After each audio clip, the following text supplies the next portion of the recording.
बिस्मिल्लाहिर्रहमानिर्रहीम। Dear students, अस्सलामुअलैकुम।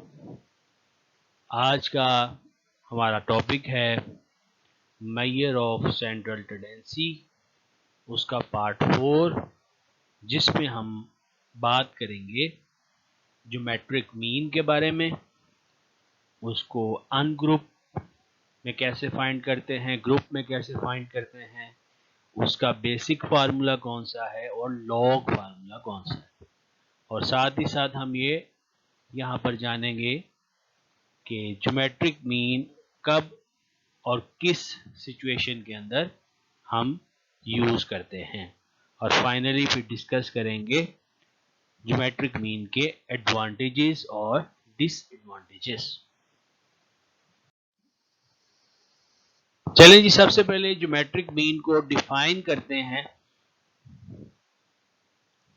Geometric mean is positive nth root of the product of values. It is denoted by GM. हमारे पास जितनी भी values हों हम उनको मल्टीप्लाई कर लेते हैं और मल्टीप्लाई करने के बाद जो रिजल्ट आता है हम उस रिजल्ट का रूट ले लेते हैं जितनी वैल्यूज है उस इंडेक्स पर। यानी अगर हमारे पास 3 वैल्यूज हैं तो मल्टीप्लाई करके हम उसका क्यूब रूट लेंगे, 4 है तो 4th रूट लेंगे, 5 है तो 5th रूट। इसी तरह अगर n वैल्यूज हैं तो ये n वैल्यूज मल्टीप्लाई होंगी और उसकी पावर 1/n यानी nth रूट हम ले लेंगे अनग्रुप के केस में।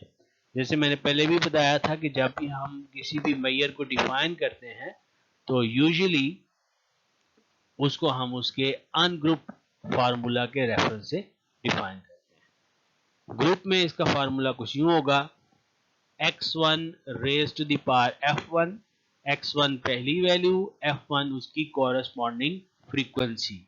इसी तरह x2 f2 up to so on xn raise to the power fn। xn क्या, nth वैल्यू, और fn उसकी कॉरेस्पॉन्डिंग फ्रीक्वेंसी। सब मल्टीप्लिकेशन का जो रिजल्ट आएगा हम उसका रूट क्या लेंगे, 1 समीशन f।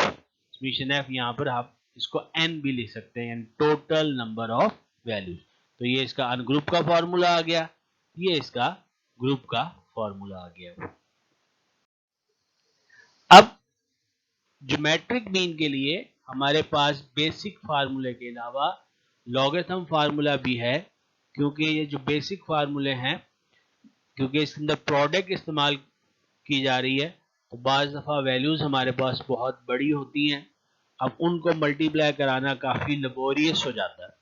तो उसको अवॉइड करने के लिए हम क्या करते हैं, इसको लॉग की मदद से भी कर सकते हैं और इसके लिए हमारे पास लॉग फार्मूला भी है। वो किस शक्ल का है, अनग्रुप में geometric mean is anti log summation log x over n। यानी आपकी जो x वैल्यूज हैं आपने हर वैल्यू का लॉग लेना है और फिर उनका टोटल करना है, उस टोटल को टोटल नंबर ऑफ वैल्यूज से डिवाइड करना है और डिवाइड करने के बाद लास्ट में आपने एंटी लॉग ले लेना है, जिससे आपको ज्योमेट्रिक मीन मिलेगा। ग्रुप डेटा में ये साथ फ्रीक्वेंसी ऐड हो जाएगी, summation f log x divided by summation f। जिस तरह अरिथमेटिक मीन में आपको याद हो अनग्रुप में समीशन x ओवर n था और ग्रुप में summation fx over summation f था, तो यहां पर अब क्या है, summation f log x divided by summation f। अब सवाल ये पैदा होता है कि ये जो लॉग फार्मूला है ये कहां से आ गया या इसको हमने किस तरह से ड्राइव किया। तो ये हमारा बेसिक फार्मूला था अनग्रुप में जो प्रोडक्ट की शक्ल में था, इसका हम अगर दोनों तरफ लॉग ले लें तो ये लॉग आ गया। अब according to the laws of logarithm, हमारे पास 9th क्लास में आपने पढ़े होंगे, उसके मुताबिक पावर जो होती है वो लॉग से शुरू में आ जाती है। तो हमने ये थर्ड लॉ, इसको हमने कहते हैं थर्ड लॉ ऑफ लॉगरिथम। ये जो पावर है ये क्या आ गई, शुरू में आ गई, और ये लॉग आ गया। अब ये मल्टीप्लिकेशन हो रही है, तो जब नंबर्स मल्टीप्लाई हो रहे हो और उन पे लॉग अप्लाई हो, तो वो सारे लॉग जो है वो एडिशन में चेंज हो जाते हैं। Log of x1 plus log of x2, ये लॉगरिथम का पहला लॉ है जिसको हम लॉग mn, अब mn की बजाय यानी 2 वैल्यूज की बजाय ये उसकी एक्सटेंशन है, यानी n वैल्यूज है, तो जितनी भी वैल्यूज हो लॉ जो है उसका एप्लीकेबल रहता है। अब ये जो आपको नजर आ रहा है log x1 plus log x2 up to log xn, ये असल में हर वैल्यू का लॉग है और उनका सम हो रहा है, तो इसको हम इस तरह से लिख सकते हैं समीशन log x, यानी ये जो एक्सप्रेशन है log x1 plus log x2 up to log xn, ये बन जाएगा समीशन log x। अब क्योंकि हमें यहाँ पे ज्योमेट्रिक मीन का आंसर चाहिए, तो इस लॉग को खत्म करने के लिए हम क्या करेंगे, इसका एंटी लॉग लेंगे, तो हमारे पास ये इसका लॉग फार्मूला ड्राइव हो गया, geometric mean anti log summation log x over n।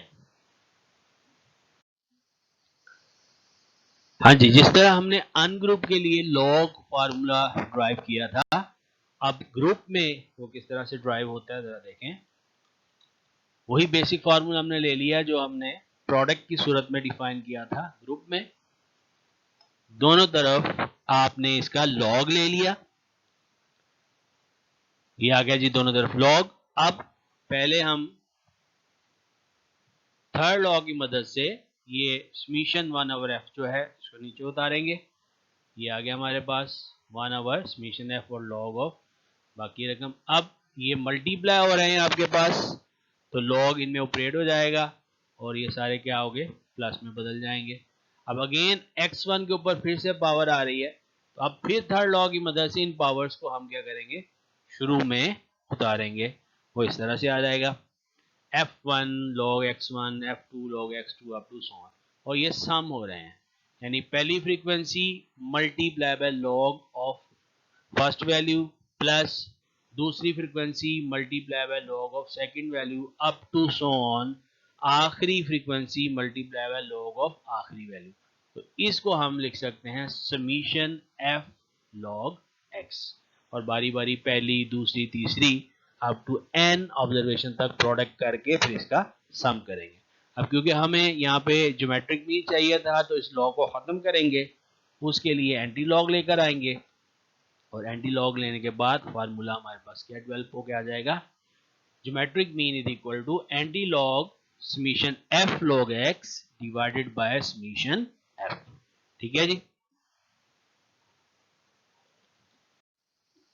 चले जी अब आपको ये सिखाते हैं कि ज्योमेट्रिक मीन कैलकुलेट कैसे किया जाता है। पहले अनग्रुप में बेसिक फार्मूले से, फिर लॉग फार्मूले से, फिर इसके बाद ग्रुप डाटा में आपको सिखाएंगे। तो ये देखिए जी हमारे पास एग्जांपल है, find geometric mean of 2, 4 and 8। तो हमने क्या किया, 2, 4 एंड 8 को मल्टीप्लाई किया, तीन वैल्यूज थी इसलिए आ गई पावर 1/3, 64 आता है, और 64 का क्यूब रूट क्या आ जाता है हमारे पास, 4। 4 is the geometric mean of 2, 4 and 8। अब आ गया जी लॉग फार्मूले से अगर इसको करना हो तो वो किस तरह से होगा। ये हमारी x वैल्यूज हैं 2, 4, 8। अब आपने हर वैल्यू का लॉग ले लेना है। सिंपल लॉग जो है बेस 10 वाला, 2 का लॉग 0.3010, 4 का लॉग और 8 का लॉग, और ये जो लॉग वाला कॉलम हमारे पास आया है, इस कॉलम का जो टोटल होगा वो होगा समीशन लॉग x। ठीक है जी, हर वैल्यू का लॉग हुआ और ये लॉग वाले कॉलम का क्या हो गया, टोटल आ गया। आ जाए अपने फार्मूले की तरफ, anti log summation log x over n। Summation log x हमारा 1.806 है, 3 से डिवाइड किया 0.6020 बच गया, और इसका आपने जब एंटी लॉग लिया तो ज्योमेट्रिक मीन हमें क्या मिल गया, 4।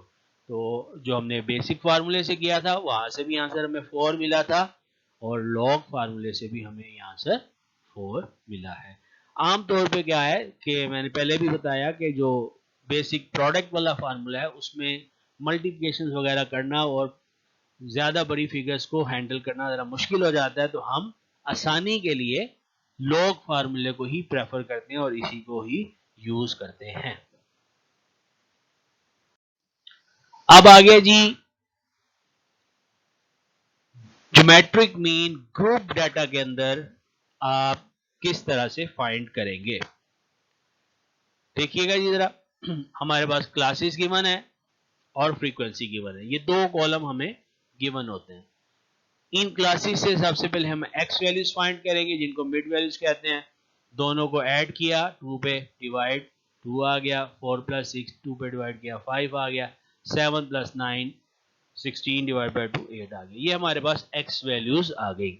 अब ये कॉलम कहां से आ रहा है, ये हर एक्स वैल्यू का लॉग आ गया। और एफ लॉग एक्स कैसे है, फ्रीक्वेंसी की पहली वैल्यू 3 लॉग ऑफ एक्स 0.30 से मल्टीप्लाई हुई तो 0.9030 आ गया। इस तरह दूसरी फ्रीक्वेंसी 0.6989 से हुई, ये आ गया। तीसरी फ्रीक्वेंसी से हुई, ये आ गया। अब हमें दो तरह के टोटल्स चाहिए, एक तो फ्रीक्वेंसी का टोटल जो हमारे सामने ये आ गया 6, और एक एफ लॉग एक्स का total which is 3.2038।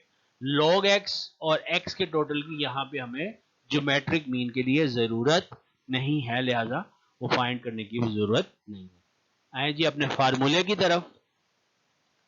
Summation F log x divide by summation F, value put कर दी, 6 से डिवाइड किया 0.5339 और इसका एंटी लॉग हमने लिया तो वहां से मिल गया हमें 3.14।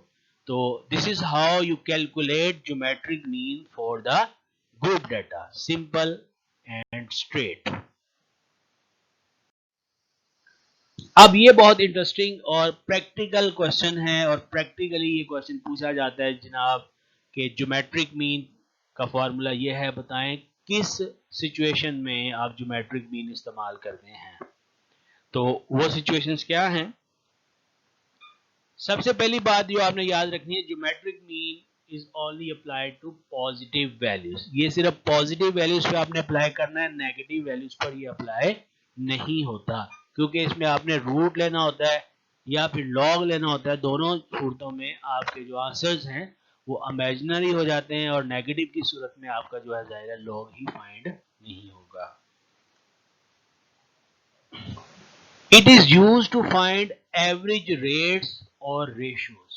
जहां पे हमें एवरेज रेट या एवरेज रेशो फाइंड करने की जरूरत हो, वहां पे हम ज्योमेट्रिक मीन का इस्तेमाल करते हैं।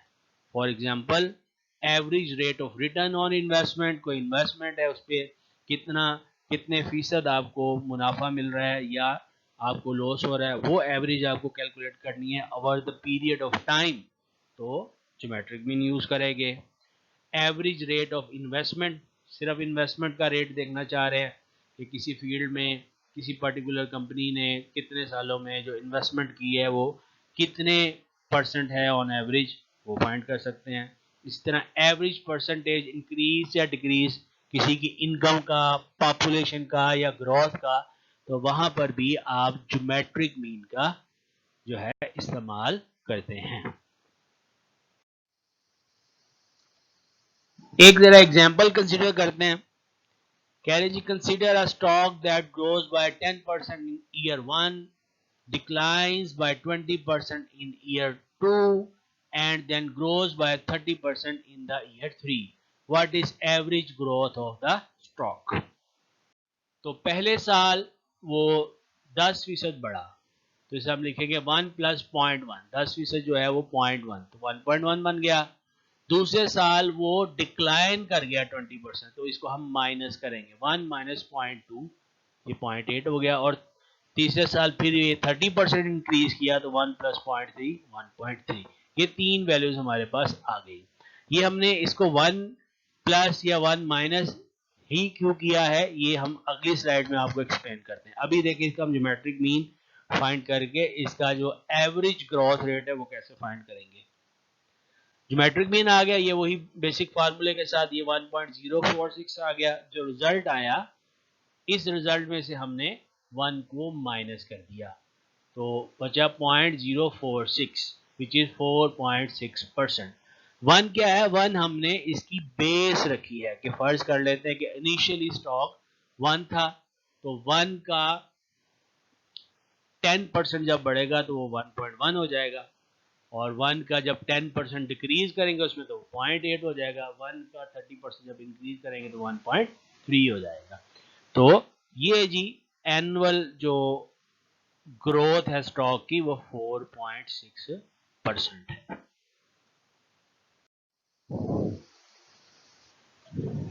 अच्छा जी, जब हम ये कहते हैं कि हमारा स्टॉक जो है ये 10% बढ़ा है, तो इसका मतलब क्या है, इसको एक और एंगल से हम देखते हैं। What does it means? It means that stock is multiplied by the factor 1.10, which is multiple effect. For example, फर्ज करते हो कि हमारा जो स्टॉक है वो x था, अब x में 10% ऑफ x जो है वो ऐड हुआ है, तो x plus 10% is 0.1 of x, तो इसका कोफिशिएंट 1 है, 0.1 ही है, तो क्या आ गया 1.1x। तो ये 1.1 वो फैक्टर है जब आप कहते हैं कि जो बड़ा है, कितना बड़ा है, इट इज मल्टीप्लाई, यानी the basic stock is being multiplied by 1.1, और 1.1 इसका मल्टीप्लिकेशन फैक्टर है। ज्यादा इन्हीं मल्टीप्लिकेशन फैक्टर्स को हमने कंसीडर करके यहां से उनका एवरेज ग्रोथ रेट जो है वो फाइंड किया है। जी नेक्स्ट आ गया जी एडवांटेजेस ऑफ ज्योमेट्रिक मीन। पहली, it has a proper mathematical formula, इसको एक प्रॉपर मैथमेटिकल फार्मूले से डिफाइन किया गया है। जैसे आपने देखा उसका बेसिक प्रोडक्ट वाले फार्मूले, फिर उन्हीं बेसिक प्रोडक्ट फार्मूलों को हमने अलजेब्रिक चेन जो है लॉगरिथमिक बनाते हुए उसकी लॉग शक्ल भी प्रेजेंट की थी। तो इसका एक प्रॉपर मैथमेटिकल फार्मूला है हमारे पास। It is based upon all the observation of data. Geometric mean अगर आपको कैलकुलेट करना है तो you have to use each and every observation of the data, you can not skip any of the value. If you do, your answer is going to be incorrect. चाहे आप basic formula use कर रहे हो ungroup में या group में, या आप लॉगरिथम फार्मूला यूज कर रहे हो, you have to use each and every observation of the data. और ये जो इसकी खसूसियत है, ये प्रॉपर्टीज ऑफ गुड एवरेजेस में से एक प्रॉपर्टी है। उसमें ये कहते हैं कि अच्छी एवरेज की ये निशानी है कि वो डाटा के अंदर मौजूद तमाम ऑब्जर्वेशन को यूज करती है, किसी को वो स्किप नहीं करती। It give equal weights to all the values, ये तमाम वैल्यूज जो हैं इनको इक्वली ट्रीट करती है और उनको इक्वली ही वेट करती है, और उनके इंपॉर्टेंस के मुताबिक ही उनको इक्वल वेट मिलते हैं। ये नहीं है कि किसी वैल्यू को वो ज्यादा वेट कर दे, किसी वैल्यू को वो कम वेट कर दे, जैसी जो वैल्यू है उसके मुताबिक ही वो उसको ट्रीट करेगी। क्योंकि यहाँ पे आप लॉग ले रहे हैं, तो लॉग जो है वो एक सिस्टमेटिक पैटर्न के साथ बढ़ रहा होता है, और लॉग का काम ये होता है कि जो ऑब्जर्वेशंस हैं उनके दरमियान जो 10 गुना फर्क है, उस फर्क को वो 2 गुना फर्क पे लेके आ जाता है। मसलन इसको आप यूं समझ लें कि 10 का लॉग होता है 1 और 100 का लॉग होता है 2।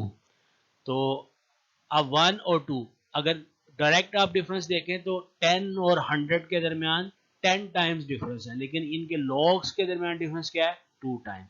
तो ये इसी पैटर्न पे लॉग चल रहे होते हैं, तो इसको कोई एक्स्ट्रा इंपॉर्टेंस किसी ऑब्जर्वेशन को नहीं मिलती, सबको इक्वल वेट्स दिए जाते हैं।